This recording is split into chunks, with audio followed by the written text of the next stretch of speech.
in the event you haven't heard this gentleman, you've missed a lot. This is the latest version of what many people, I think, mistakenly refer to as crazy.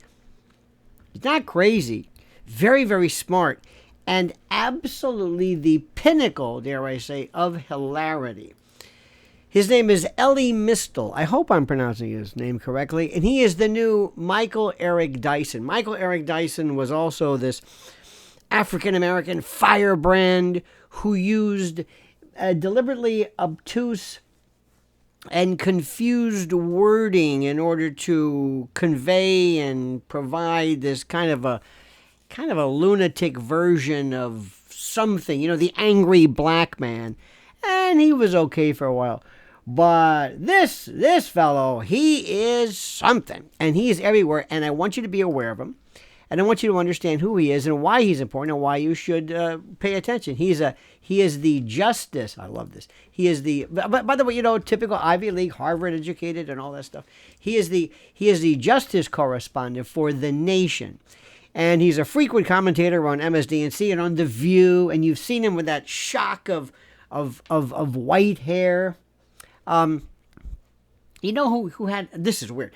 Remember Ethel Waters, the singer, had that kind of the hair. Of course, people are going to say, you're racist. Why? Because she had white. Anyway, doesn't matter. So he's made numerous statements that have, as you can imagine, sparked some controversy from people, particularly among conservative critics and people with two brain cells, who label them as inflammatory, racially insensitive, racially charged, racist, hyperbolic, and frankly, bullshit. So here is just an idea of what you've been missing if you've missed the remarks that have been attributed and quoted to him, and why using words like insane or racist. I don't know if again, he's not insane. Racist. Remember, if a white person said this with it inverted, he'd be arrested. Okay, but it's the last gasp of the radical woke type who doesn't know the war is over, doesn't understand that Bill Maher's at the White House and that it's just over with. It's done. It ran its course. It went the way of the COVID sticker and the 6-foot rule. They're vestiges. They're bastions of a time that are over. Similar to that Japanese soldier who didn't know the war was over. Remember that fellow? I think in the 70s, they had to relieve him of duty. He would not leave his post until he was officially relieved by the higher. Anyway, that's Mr. Mystal. So these examples, I think, reflect a kind of a provocative style and a focus on race and systemic racism. And to me, it's performative anti-racism. Critiquing American institution, delivering the strong rhetoric and blah, blah, blah, blah, blah. On white people and violence. This is from September of 2022. He was on MSNBC and he claimed, this is his quote, this is literally, whenever you see literally, you know how my penchant for that. Anyway, this is literally what conservative white folks do when they don't get their way. They turn violent. White people turn violent when they don't politically get their way all the damn time in this country. It's what they do. Do they? Critics such as those on conservative outlets, various call this sweeping, baseless generalization about white people. But also I'm thinking, white people are violent? Is it January 6th? BLM, Antifa? Do you remember this? Remember when Don Lemon said, looks peaceful to me? And people, of course, are accusing him of racism by attributing violence to an entire racial group. But that's okay, because when you're black and when you're, a conservative, nobody will question you. You can say whatever you want. Now, on the founding fathers, our political forebears, our constitutional forebears, in May of 2022, on the Read Out show, she's out all right, on the Joy Read Out, Mr. Mystal described the founding fathers as, quote, racist, misogynistic, racist, misogynist, jerk faces who didn't believe that women had any rights at all.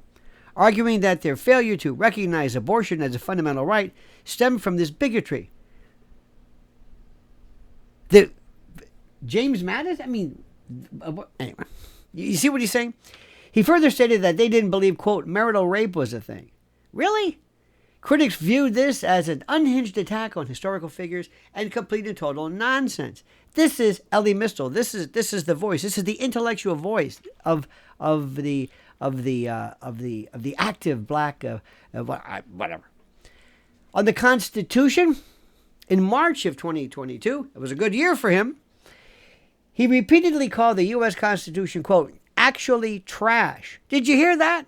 Actually trash. Notably, in an interview with Salon and in the book Allow Me to Retort, A Black Guy's Guide to the Constitution, that's a real barn burner and a great stocking stuffer, he argued it was, quote, written by slavers and colonists and white people who were willing to make deals with slavers and colonists, excluding black and brown people and women from its creation. And conservative folks, of course, labeled this as an extreme and racially divisive stance and blah, blah, blah, blah, blah. But that's the way he does. On Herschel Walker and black Americans, listen to this. In August of 2022, on MSDNC's The Cross Connection. Remember that one? No. Mr. Mystal said of Georgia's Senate candidate Herschel Walker, quote, that's what Republicans want from their Negroes, to do what they were told. Suggesting that Mr. Walker lacked independent thought and was a token for the white Republican interest. He contrasted, quote, black conservatives with tokens, these are his words, who are out here right now shucking and jiving for their white handlers.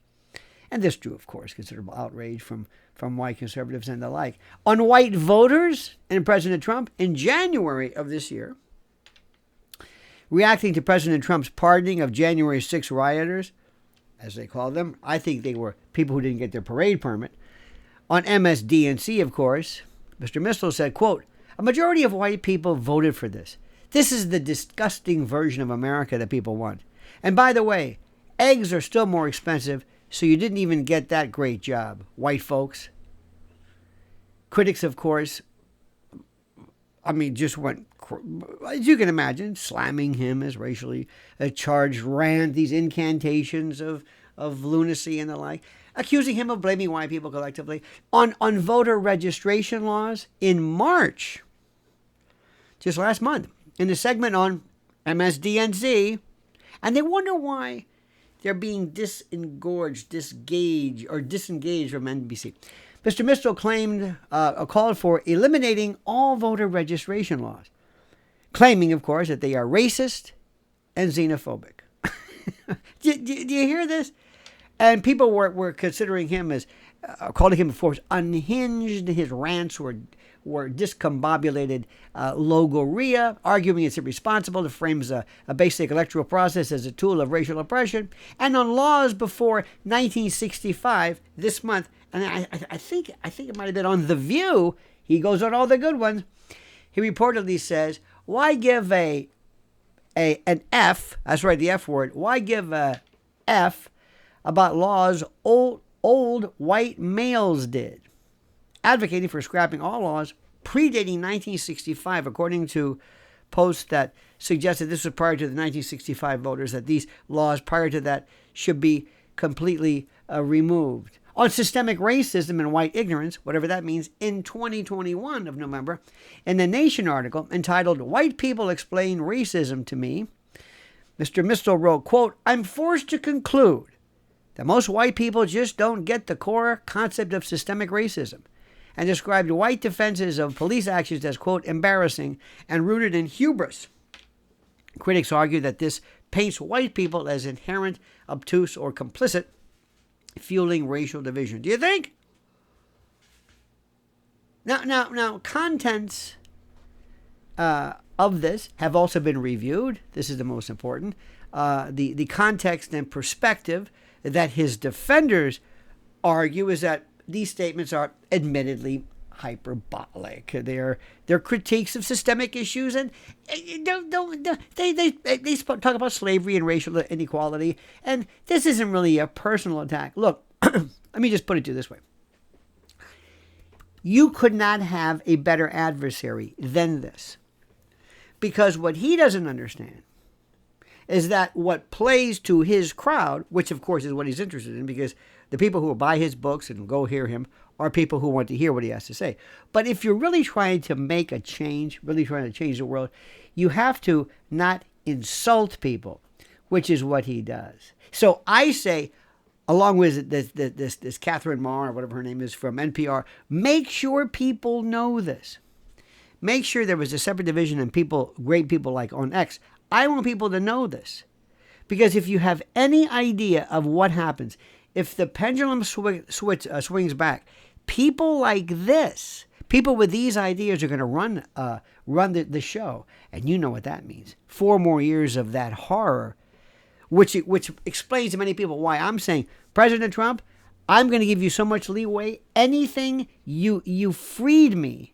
Talk about freedom and slavery. You freed me from the slavery of this horror called the Biden administration. All right, dear friend, what do you think? Do me a favor. Please like this video. I got to say that because it's important that you like this video, that you hit that little bell so you're notified of live streams and new videos. Also, subscribe to the channel.